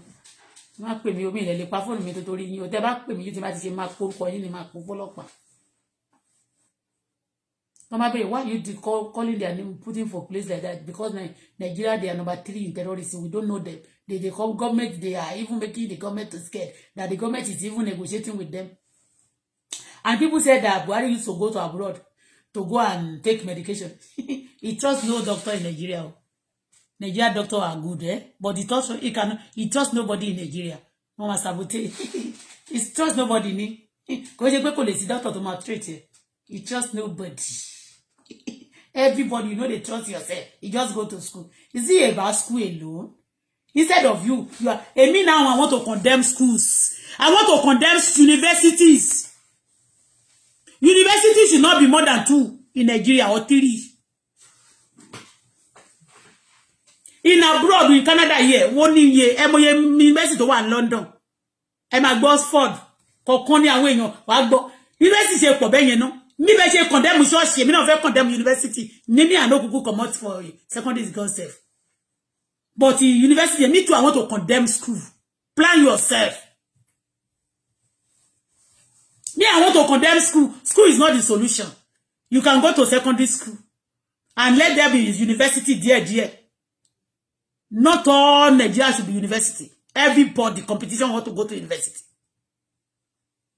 I have a son that go to university after that time. Oh, he finish selling rug and mattress. Oh, me cook me tilonta. Why do you go? You just see to ejo to marry owo kan fe lo ko ise kan si kole home decor. Why don't you use the money we use that time for school, for home decor? I don't have go and learn if you want to. If people will finish in university, they will go back to learn sewing machine. They go and be buying sewing machine. When people finish university, they go and learn how to drive manual, how to do junction collecting, when people go to school finish, they go to want to look for iṣẹ́ irú dídì àti ẹ̀fọ́ títà àti wọ́n ṣe máa ń ṣe ẹ̀fọ́ sínú agolo tán máa gbẹ́ tán máa kó ságolo. Why don't you start earlier? Tó bá ṣe tán secondary school ṣe bí church read and write ni. They say condemn church is not the church that is problem. The school also is part of the Oyibo people. When they came, did they tell you to go to university? How many white people you see in university? They go to university, but not all of them. All the rich ones, the brigade, all those ones, they don't go to school. They are dropped, they give their honorary things, and they see honor them. Brigade will go to anywhere, you know honor them. Gbogbo àwọn Dangote àti gbogbo àwọn Otedola. When Dangote, when the brigade came to Nigeria that time, can they tell brigade is not educated? Brigade will look at them like a fool. You see, look at them like a fool. Because they don't have they are graduate, but they are not even rich as like a brigade. So this thing, stop. If you are confused, I want to be telling you what you can do to the government also to you want to be rubbishing me that a momo, he doesn't go to school. I beg Kokoshilo. People who go to school, they'll be writing me message when I'm sleeping. When I go and do shitting with law school, they'll be asking me, please, we are hungry, in Nigeria, there's stuff we do, this and that, and then I'll be using my money from despite me law school. I'll be sending it to them. They'll be telling me, you need to call here, fish a charity if I want to law school, for what? We say who die? Plan yourself. Don't cover my mouth. Let me talk. Olosho, Ashewo, Canada. Ti dupa Alashewo Canada. For your information, this may not be Italy, and they say you need this may not be Italy, or they call know that place Italian and Italian they talk. No be this place, no be Italia, Maricole, Asham. Shake your body, no be this place, I better come out. This is no be Italo. Where they no be Italia. No be Yankee law can follow combo. Okay? This way self. You go see only me, I don't want to talk you. I don't want to talk in that area. I don't want to condemn anybody. This way no be Ashewo land. Okay? If I want to write Ashewo land for you now, for Europe, I go to mention the country, all these places. This way no be Libya. Okay? No be Libya. No be cross water. Okay? You go work. You don't go factory. Go do all you take if you don't go school, everybody get their categories. And again, let me tell you, without your certificate, if you come to Canada, I bet you go primary 6, they go in place where they go put you, we don't finish university. The class where they go put you. Now primary 6 class. Honestly. Now primary 6, they will just put you say they but now this where they go to teach you there. Now from a primary 6, because this is a University of Nigeria. You bring your driver license like this. If you bring for America or you bring from London, they bring down London yourself. But from Australia, from America, they respect them for this way. But you bring Nigeria, you go back to school. Okay? Driver school. So that your education, I beg. Naru moje. Even some teachers say, I better pass some teacher where they teach you for school for Nigeria. Not be for money they talk. For English, for the broke. Even for the broke where they speak so. The concussion English. And they better pass some people. Some English teacher. Na Yoruba they teach their English. I don't say for inside school before. Some English teacher. Na Yoruba they tell you. English you. Na they be English teacher. I say come on for nonsense. All the diplomacy where I don't do for this place. I be like doctor. For Nigeria. If you see me say the way I dress. If I love to dress, at times just wear my blue this thing like this. Where come back, go. Well, put my pen here. Like say me say, you know. I should tell my doctor, man, what about what theater? Some of them theater Nigeria. I go see put my cap like this. Make a put her. At time I go put like this, doctor. Now we go sit down together. All the diplomas say where would they collect for our schools? Where would they do here? It better pass on your beg. You go to school. In school will they pay handout to money come kiri. Ni mo to handout to be. Àwọn obìnrin wọn ìdí náà máa fi ń gba máàkì. Bó bá ṣe exam ó ti pass. Wọ́n ra certificate. Ìyẹn máa sọ pé idiot. Àti ilé òyìnbó gan gbọ́jọ lóyìnbó lọ. In this Canada now. Ní school níbi tí mo wà ní Montreal, they teach you French. If you don't understand French, finish, you know. That French no only priority one. You they're going to speak one English. They don't speak English, no. Bonjour, ça va? Benji, merci. Kò sí ló sọ yẹn. But the mama say you graduate. Idolodo. Plan yourself. Don't stop putting trouble into people. Ẹni tí ò níṣẹ́. Wọ́n máa ní wọ́n kàn bára wọn sùn ni wọ́n bímọ jọ bí ẹ̀dá. Àwọn ìlú tó lówó gan wọ́n plan ọmọ wọn. Wọ́n plan ọmọ wọn. Àwọn ìlú tí wọ́n fún wọn lówó gan láti tọ́mọ. In the Canada here, they give some people who are citizens, they give them, when you have money, they give you some. And despite that, they still cope the way they have bear their children. They don't just deliver baby like that. But Nigeria, they don't have work. Nothing. Concrete. Tó bá ti parí university, wọ́n fẹ́ lọ marry ni. Tó bá ti marry tán, then wọ́n fẹ́ bímọ. Wọ́n máa bímọ. Wọ́n bí ọkùnrin náà àjàjà. Ẹni tó bá bí ọkùnrin mẹ́ta, á lóun wó obìnrin. Tí ó bá bí mẹ́rin ọkùnrin, tí ó ti rí, á lóun wó obìnrin, á máa no plan, no brain. No brain. Plan yourself. And then pray. When you plan yourself, now you pray. Because a lot of people want to need liability. One liability, Facebook. Please give us. I'm a widow. I'm a single mother. My name is double mother than me. Double mother than me. You don't plan your life. And you love to fake yourself. You fake. How can you expect original when you or yourself are fake? More prophesy, pastors are prophesying, it's not coming to pass. Are you original that is making it to come to pass? When God sends message to you, you have to be original for the message to come through. So, and to ba bininu, all love pokuso. But in American, who killing mine? Because you said that you are going to bring him down. That's why I asked you.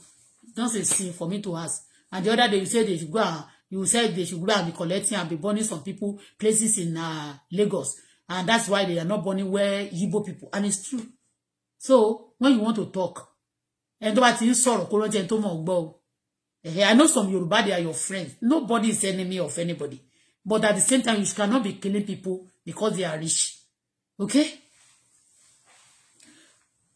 Ó dẹ̀ sọ, ó lóun bẹ̀rẹ̀ violently. Message wọ́n sọ pé ó sọ, ó ní I start with violent. That is according to the message tí man preach last. The message is sweet, as if to say that it doesn't start well, but it end well. You understand me? That is anywhere yẹn pé ó ti ń try láti ṣe right things. Okay? Ó ti ń try láti ṣe right things. You understand me? And nítorí ẹni Bíbélì ṣe sọ pé ìbẹ̀rù kì í ṣoníṣẹ́ ẹni tó bá forí tì dópin la ó gbàlà. So those of you who want to be sending attack to churches is not the solution and it's not the problem. I don't think when they contribute, everybody have contributed nonsense and trouble to the land. So way forward ni. Ẹ̀dẹ̀ ní láti format ìlú náà láti lè ṣe kí ni kẹ́rì calculate kẹ́ put àwọn other things in brain wọn. Ìyẹn náà number one ni pé you got to love yourself. You got to do good. Kò ṣe pé ní pé kẹ́ lọ máa sùn sí shop 247. Okay? Dẹ̀ ní pé kì í ṣe bá dandan ni wọ́n ní kó ń dáwó sí church. Ìgbà míì wà tẹ́ pé you go to church gan. Church á tún fún ẹ lówó ni. It's not everybody that go to church that that pay tithe and offering. There is a church, there is a story. Ṣé Redeem ló ti ṣẹlẹ̀ àbí CAC? Màmá yẹn tó bá ti lọ sí church, ó máa ń tètè dé church gan. Ó dẹ̀ tún máa ń bá wọn gbowó ìgbà ní church. In fact, torí pé ó ti máa ń rówó jí church ni ò ṣe ń ṣiṣẹ́ mọ́. No be lie o, no be story, no be fabuna story, na real story. She take care of the church. She sweep voluntarily. She said she want to be doing that because there was nowhere. She's not working. So she started working in the church. She's an usher. But each time, no matter gba owó igba báyìí, no matter gbé offering bag lọ, CAC ló ti ṣẹlẹ̀. No matter gbé offering bag lọ, no matter gbé offering bag tó báyìí, tó bá ti ní ó fẹ́. Okay, tó bá ti kọ wọ́ sí. Gbogbo bá tó máa wá church yẹn, wọ́n ò pé kó wá wọn force ẹ̀. But jẹ́ mọ̀ pé nínú ẹ̀mọ̀ pápò ni wọ́n máa fi gbowó yẹn. Tó bá ti kọ wọ́ sí báyìí.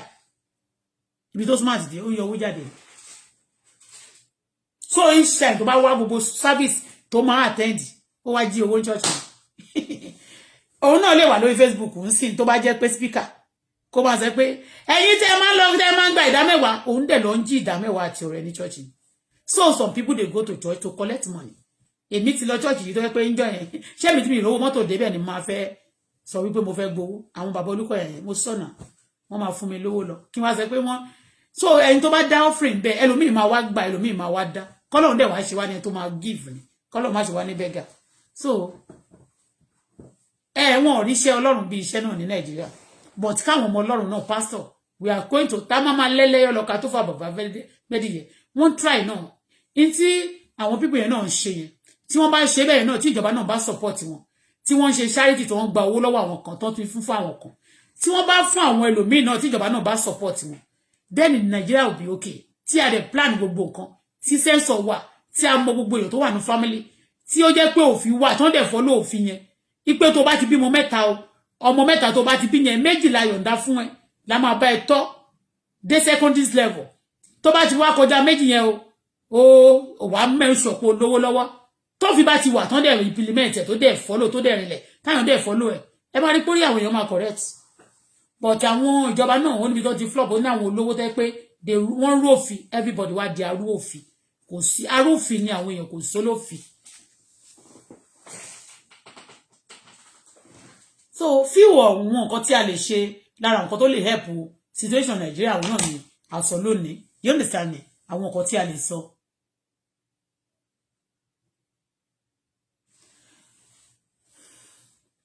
Ẹnìkan ní síìmù mú wetin ọ̀nà no na you àmọ́ àfẹ́ sọ pé Ọlọ́run ló mọ everything God knows everything.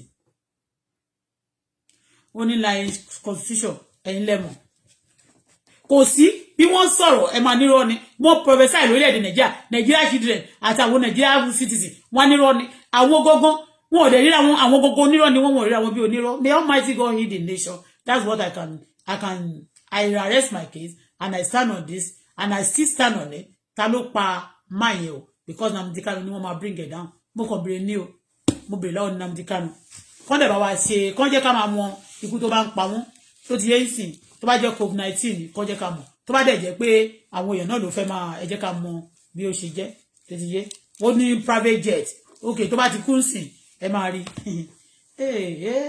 may Almighty heal the land o ẹ̀yin ọmọ Ọlọ́run ẹ mọ advice mi fún yín pastor tó bá wo message mi pastor tó bá lọ nínú ọ̀rọ̀ tó bá wo message yìí please be careful ẹ ṣọ́ra gan o ẹ wojú because nínú èrò ó ní láàárín àwọn èèyàn láti rí àwọn èèyàn búburú wọ́n ń de àwọn èèyàn búburú wá sínú ìjọba yìí ẹ gbọ́dọ̀ mi be careful open your eyes ọmọ Ọlọ́run tó bá jẹ́ ọmọ Ọlọ́run tó tọ́ àwọn èèpo ti darapọ̀ mọ́ àlìkámà ẹ wà careful kán má máa fi ẹ̀mí àwọn ọmọ Ọlọ́run ṣòfò ó ti yẹ yín mẹ́ẹ̀ because ara ń kan àwọn ènìyàn anybody tó bá ṣe é mú kúrò lọ́nà nìkan mú wọ́n dẹ̀ wá wò pé tá a bá mú wọn kúrò lọ́nà tán ṣé solution máa wà ní ó máa mú ìbínú Ọlọ́run kó pọ̀ sí ni ní orílẹ̀-èdè náà Ọlọ́run jẹ́ kí ìbínú Ọlọ́run wà nínú ilé mi kò ní wà lórílẹ̀-èdè wa kọ́lọ́run pa ìbínú Ọlọ́run rẹ́ kó sì dárí gbogbo ẹ̀ṣẹ̀ jí àwọn ènìyàn tó bá ti ṣẹ̀ kọ́lọ́run kó ṣàánú fún wa kó fún wa ní ẹ̀mí ìbẹ̀rù rẹ̀ bẹ́ẹ̀ ni ìyẹn ni o bó ṣe jẹ́ nìyẹn bó ṣe jẹ́ nìyẹn bó ṣe jẹ́ nìyẹn a lot of things a lè sọ fún àwọn ènìyàn láti tán lè ṣe láti implement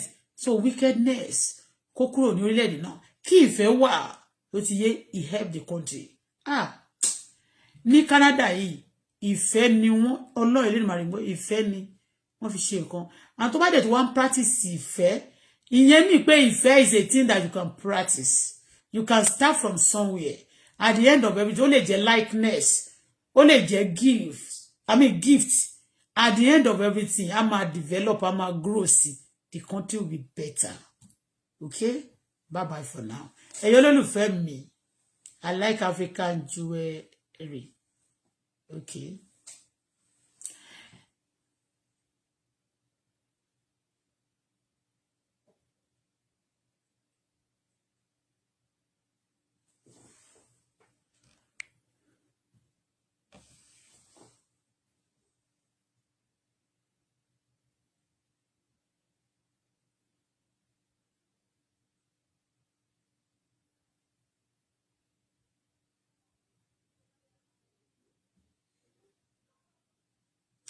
Okay ó ní Kẹ́mi olórí burúkú ni ẹ́ ó ti ń bú mi lọ náà ni jẹ́ kí èmi máa dá padà fún ẹ́ sí ó dà pa ayé ìyá ẹ̀ fẹ́ bàjẹ́ ó mọ̀ pé tó bá wá ní ti Christian máa gbé fún ẹ tó bá wá ní ti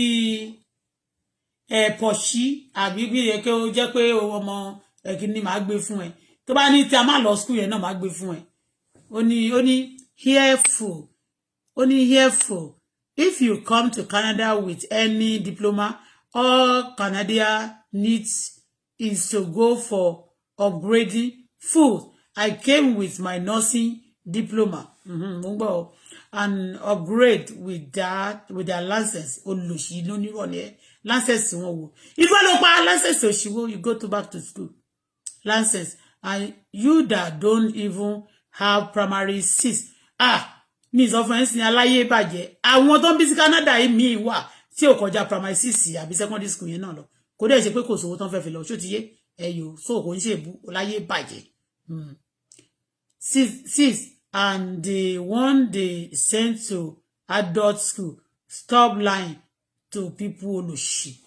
Òṣì máa ta olórí burúkú Ọlọ́run kẹ́mi Ọlọ́run ò ní kẹ́ Ọlọ́run ò ní pọ́n ilé Ọlọ́run máa yẹ̀yẹ́ ẹni Ọlọ́run máa pọ́n lábùkù ojú Ọlọ́run máa kákò lára ìpọ́njú Ọlọ́run àti àbùkù Ọlọ́run máa pọ́n ẹ́ lórí burúkú àtàwọn tó ṣe lọ́ọ̀fù sí fún ẹ kò ní yẹ gbogbo yín papọ̀ òfò lómi ẹ̀fọ́ máa ń ṣe ó yá lọ ṣòfò sọnù orúkọ ti bàbá ti ọmọ àti ẹ̀mí mímọ́ láyé ìbàjẹ́ ó ti ń bú mi látẹ̀kùn mi ẹ̀dá lóhùn ara ń ta eléré burúkú tá a bá wò ó sì ẹni tó pèrè ẹ̀yẹn náà sì kì í ṣe ọmọ Yíbò ó pèrè ẹ̀ ń kẹ́mi ó pèrè ẹ̀ mẹ́rin ṣẹ́ ti rí ó wá mẹ́rin pé yúdò àdó even go to primary 6. ṣé èmi ò ṣe máa tí ń bá sọ fún ẹ ń ṣiṣẹ́ mi ní máa porch ni mo lè porch náà mo dẹ̀ ti dágbé more than 10-20 years tí n bá sọ pé mi ò lọ school tí n bá sọ pé ìgbà tí mo lọ school yẹn mo ti padà sí University of Toronto àkàìmọye àwọn Toronto University nílùú Nàìjíríà mo lè sọ náà ṣé èmi sọ pé mo ṣe diploma ń sìn mo tẹ̀ máa lọ yunifásitì yẹn má jẹ ǹtàn orí laptop orí bíbá náà tí bá ti lè sanwó school mi orí bí tá máa jókòó sí náà tá máa ṣe rè mo lè sọ́nà pé mo ṣáà ti gbé more than 20 years mo ti wà on my own mo lè sọ pé mo ti lọ ṣe diploma màá ká mo yẹ tí ò lọ yunifásitì àní mo ṣe tán lóṣù mo ṣe tán ní Ìfẹ́ oṣù yẹn náà tẹ̀ máa fi ń purọ́ ju tán wọ́n ti mọ̀ pé certificate wọn kò wọ́ná ẹ má bínú ẹ̀yin tó ṣú ẹ má lọ ṣàgùn o torí ẹ̀ mọ̀jọ̀gùn lọ ìlú Ògùn state ṣebí ó yẹ kí èmi máa sọ pé I've got kìnnìkan sí ní mo kàn jẹ́ tèmi ni I'm just mo kàn play ni ó ti yé bẹ́ẹ̀ yẹn kí ni ẹ sọ pé mo ti gba diploma ni I mean mo ti ṣe 4 degree mi o mo ti ṣe kìnnìkan degree mi o adult kìnnì náà is allowed náà omi ìtì ìgbà mo lọ sí evening school ṣé mi tiẹ̀ try tí mo lọ evening school ni àbò rẹ̀ pé nígbà tẹ́mi wá ṣe tán sí mi school tí mi ò lọ ṣé o ti àwọn ọmọ ìpé búburú ní ọ̀tá rò ọlọ́run mọ̀ sí rere fún wa àwa tá lọ school Nàìjíríà tó wá jẹ́ pé international school Canada school of Canada la wá lọ bẹ́ẹ̀ ni a lọ school Nàìjíríà school of Canada ṣé ẹ mọ̀ pé certificate in Canada is better than the one in Nigeria don't you know ṣé ọmọ ni ṣé ọmọ ni pé graduate of Canada is better than graduate of Nigeria you don't know ni because kò síbi tó bá gbé dé kíní yẹn ní báyìí ló bá dé Amẹ́ríkà wá ṣiṣẹ́ lọ́wọ́ kan tó bá dé gbé certificate àmì Nàìjíríà dé ní Amẹ́ríkà bí ìlúkìlù wọ́n ní kò lọ upgrade ni kò sí upgrading nínú ti Canada kò sí upgrading I tell you we don't go to school in Nigeria but we go Canada send us to school. God bless Canada. God bless Canada. Canada is a great country. God's own country. God bless Canada. Nígbà tẹ́ fojú ìṣe yín sílẹ̀, wọ́n gbójú ìṣe yín ṣe. Bẹ́ẹ̀ ni. Ìgbà tẹ́ lè ṣojú ìṣe yín, wọ́n ṣojú ìṣe yín fún yín. Wá shame Nigeria, you don't get shame. Small shame like this no dey for your eyes. Gbogbo ọmọ yín ẹlòmíì báyìí máa ń ṣe bí òkú káàkiri ni. Ó bí ọmọ tó bá ti lè bí ọmọ báyìí, á ti sí ìlú òyìnbó. Wọ́n máa bá tọ́lọ́hun ó lè nìkan sọ pé òun ti kó lè nìkan sọ pé ẹ̀mú ti yarọ àbí òun ti lọ wọn rí òun mọ́ òun ti máa dì wọ́n máa fojú ìṣe wọn sílẹ̀ ojú ìṣe yìí tẹ̀ ṣe wọ́n máa yí ṣe ní Canada we don't go to school in Nigeria we go to school in Canada God bless Canada torí bẹ́ẹ̀ ni Canada ò lè wọn ò lè lack láéláé Canada cannot lack gbà bẹ́ẹ̀. Canada cannot lack. Wọ́n máa lọ láti ògo dé ní ògo ni. God bless Canada. Orí wọn ti burú. Orí wọn burú láti wọn nítorí Ọlọ́run. Ẹ bá mi dàbàrà bò wọ́n. You fail in your duty, your activities. Wọ́n gbójú ìṣe yìí ṣe. We don't go to school. They don't send us to school in Nigeria. But in Canada, God bless Canada. We go to school in Canada. Búburú ni àwọn ọ̀tárò. Ọlọ́run sọ nílé fún wa. Ẹgbẹ́ certificate yín dání ní Nàìjíríà yẹn kò síṣẹ́ lọ́wọ́ yín bí ò lè gbé certificate bí mo ná síta báyìí can you go to work today bí mo ṣe dé láàárọ̀ wọ́n sọ can you go to work today ó dẹ̀ ní ìyàwó àtàgùdà àkọ́dún dẹ̀ ti ṣe kiri can you go to work today táwa ti ná certificate àṣà táwa ti kàn báyìí kò dẹ̀ sẹ́ẹ̀bù nínú certificate gbogbo ẹ̀ lọ́wọ́ náà pàápàá ló ní máàkì bẹ́ẹ̀ ni wọ́n dẹ̀ ṣe sẹ́sọ̀ àwọn àánú system yóò ti yé ẹ fẹ́ gan sílẹ̀ ẹ try get lọ wá shame tẹ́ bá ní shame you no get shame people don't get shame you cannot shame the shameless Nigeria is shameless some people go no wọ́n ti wà nínú òyìnbó bí àwọn brother Kanu wọ́n ti wà ń bẹ̀ yìí owó Kristẹni ni wọ́n ná owó refugee tí wọ́n gbà nílùú wọn owó kọ́nìkan wọ́n gba grant níbẹ̀ wọ́n bá gbà tán owó Kristẹni náà ni wọ́n ti sẹ́kẹ́ no shame no dey shame the shameless. Nigeria no get shame. You no get shame. Everyone bojú yín. My eyes dey push me because Nigeria no get shame. You no get shame. They go see. You no get shame. Olódò of the highest order. Sorry o. Ẹ̀yin tẹ́ ẹ̀ lódò. Ọdún ẹ̀yẹ gan pàápàá wọ́n tún fi ṣe design fún ẹ. Tó bá yọ olódò ń bí. Wọ́n tún fi odò ẹ ṣe design fún ẹ wọ́n bá ya odò sí báyìí wọ́n rán àdé ẹ̀pọ̀ wọ́n tún fi ṣe designer table fún ẹ wọ́n tún fẹ́ decorate pẹ̀lú flower pé odò yẹn ó tún lè kó flower sáàrin ẹ̀ ṣó ti rí ṣé bóyá lẹ mọ̀ pé àwọn olódò ló ṣe kọ́ọ̀pù yìí ṣe ẹ̀rọ olódò báyìí sí ẹ̀rí ẹ mọ̀ pé tẹ́ bá gbé sí ẹ̀bà oko òdo ẹni wọ́n sọ di kọ́ọ̀pù wàá fi mú mi bí òsódò ìwọ̀gùn òlè ó máa wọ́ mo ti wo á motivate yín gbogbo nǹkan tẹ́ máa ń rubbish yẹn ìsọ gbogbo nǹkan tẹ́ rubbish yẹn àwọn nǹkan tó yẹ kẹ́ embrace àwọn nǹkan tó yẹ kẹ́ gbé sílẹ̀ lẹ́ máa embrace sorry for yourself ẹ̀yin olólùfẹ́ tèmi màmá wa máa sì máa bá yín láyà tàlàfíà etí mo wí lónìí ẹni tó bá bínú tó bá lóhùn porúkọ mi káàkiri ilé babaláwo mo gbàdúrà kó sùn kó má jì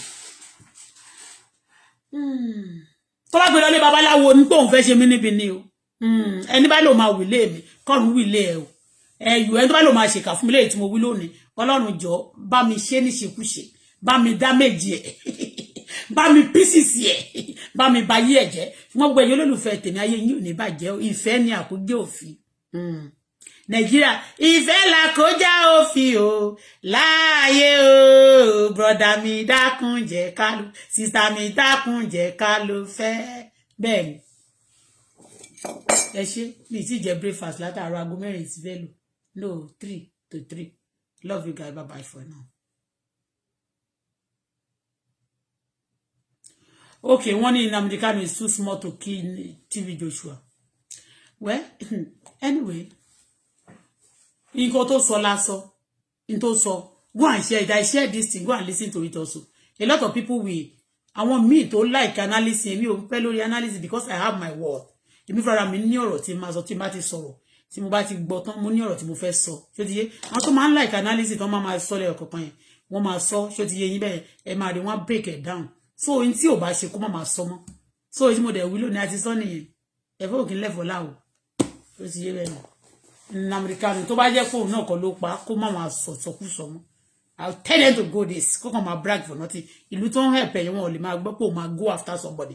Kàn continue láti máa help ẹ̀ because other country yẹn wọ́n lè sue ìlú yẹn kàn béèrè lọ́wọ́ wọn pé kí ló dé tán fi ń sponsor war against wọn. Yeah, ìlú Nàìjíríà tó ń bá rí pé anybody ń support Nnamdi Kanu láti ṣe nǹkan burúkú against wọn. The country can sue them.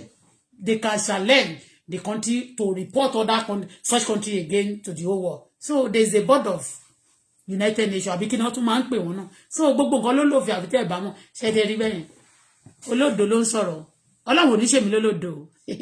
Odo mi is a glory. Ẹ̀rí ẹ̀rẹ̀kẹ́ mi odo ni.